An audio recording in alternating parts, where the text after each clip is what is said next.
What the heck is going on, everybody? Welcome to the Form Check Not Friday.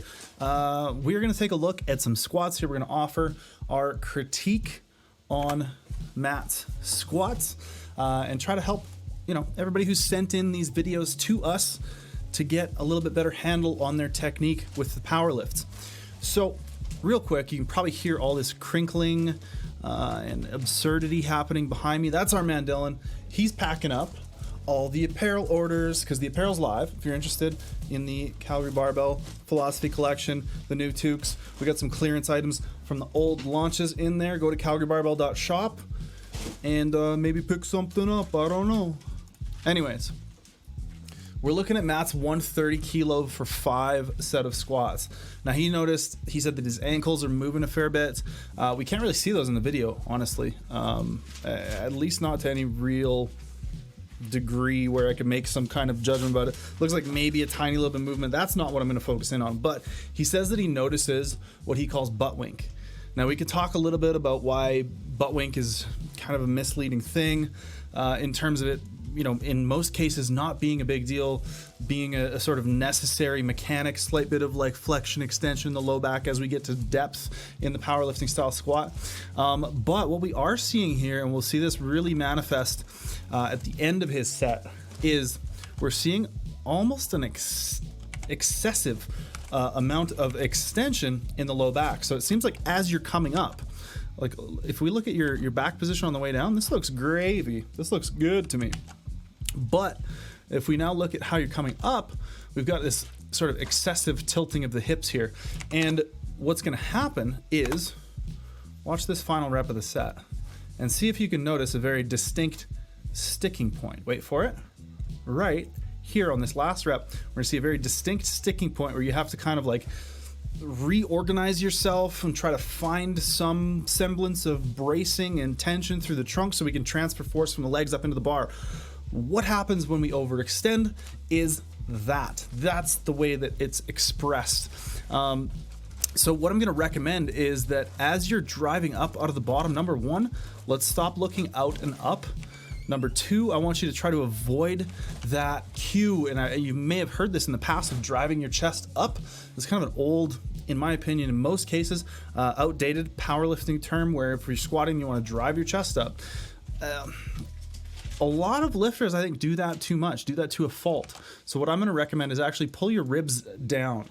And that can be kind of a weird thing to think about, but if you just breathe all your breath out, all the way out, all the way out, all the way out, all the way out until you have no breath left in you, and then squeeze your abs, that's the tension we're trying to create with the brace when we squat.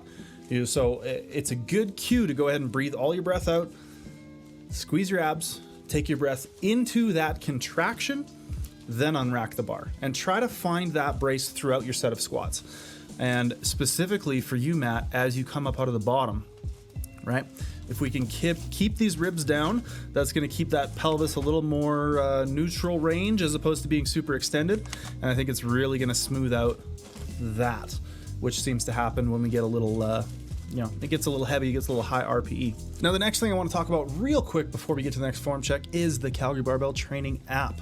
If y'all are looking for a great way to manage and organize your training, if you're looking for programming at an affordable rate, and if you're looking to get some coaching from, myself, personally, through our community Discord, as well as getting great advice from all of our community members who have been using these programs for a long time, head to calgarybarbell.programs.app and you can check this out. It's a great option if you're looking for, something budget friendly where you can get form checks like the ones I'm doing here every week in our Discord, as well as have me help you modify these templated programs, right? It's a very, very personal touch. It's not just quote unquote AI.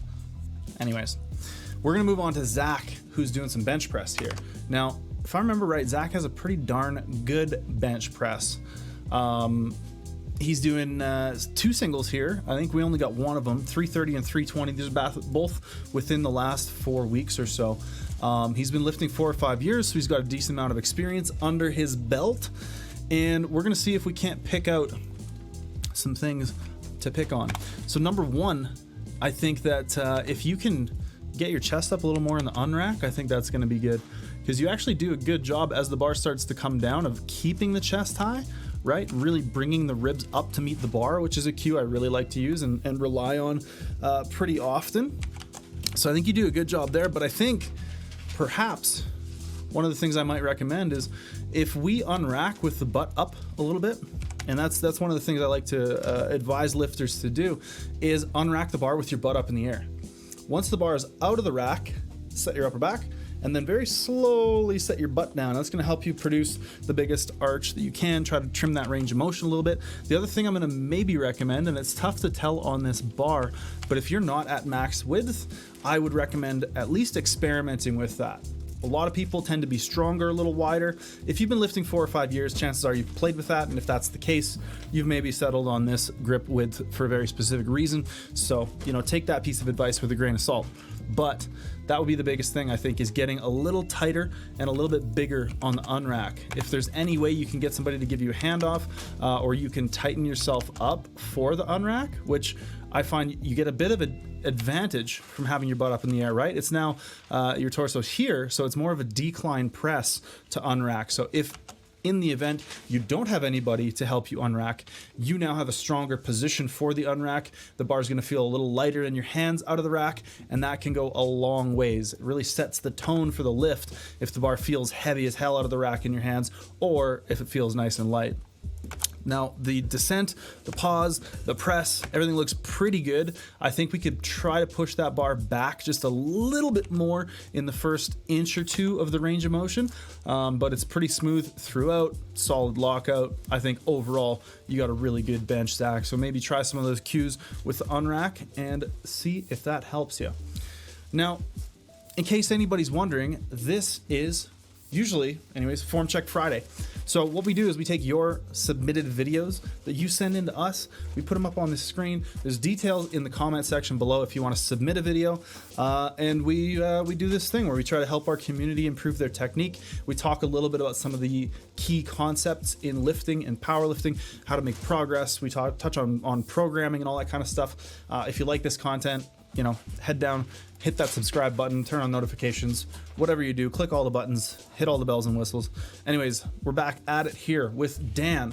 Now, the last time we did a form check, which I think was like January, we left off with Dan's deadlift, right? Dan was the last one to lift on our previous form checks before we moved into the HQ and went through all this whole process of setting everything up here. But Dan's been lifting 1 year.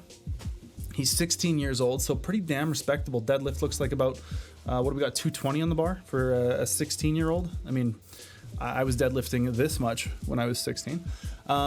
So Dan had a couple of critiques of his own for his deadlift, and a few I agree on, a few I think I would challenge him on. So number one, he says he could pull the slack out better.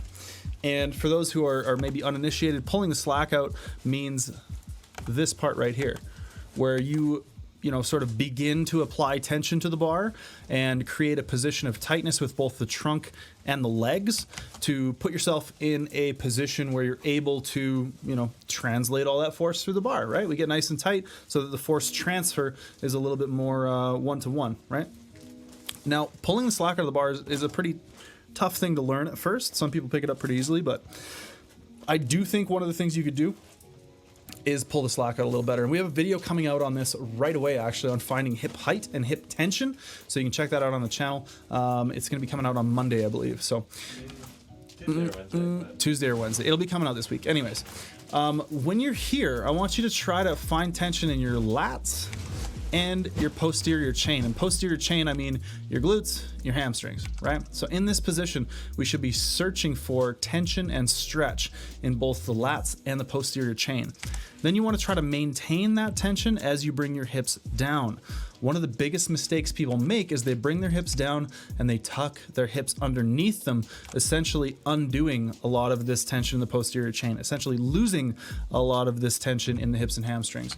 So when you say later on in your email that you feel like you could hinge your hips more to get more upright to make lockout easier, generally what I'm thinking you mean is getting your hips closer to the bar, getting your knees out further, and changing this angle from here to here. Now, in most cases, with most people's flexibility, you're not going to get an easier lockout with that. If anything, you're going to get a harder lockout, because in order to get that position, we're going to round even further in the low back. We're going to be tucking the pelvis underneath us even further. And what slows us down at lockout, if I can get this to play sort of frame by frame here, is coming back from that position of slight flexion there, right? So these last few frames, we're really just getting that hip extended, that hip joint extended, and getting into what's considered lockout. So by being more rounded, we're gonna have more flexion position, anyways, to extend. We're gonna have a bigger, a smaller angle to work with, right? We're gonna have more force have to be produced to get locked out.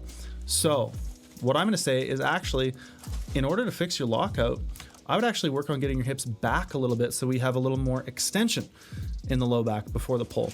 And I think that is probably gonna be what helps you clean up that lockout. The other thing you mentioned was a wider stance, perhaps, and I don't know if a wider stance is gonna really impact things too much. I would say try it out. If it feels comfortable, great. If not, yeah, it might. I don't think that's going to be a make or break thing, but I do think pulling the slack so that you can brace better and harder, and, you know, keeping a little bit more extension as opposed to rounding the hips underneath you is going to really help clean up that lockout. All right, that's Form Check Friday. Hope y'all enjoyed it. Stay tuned, hit subscribe. We'll see you later.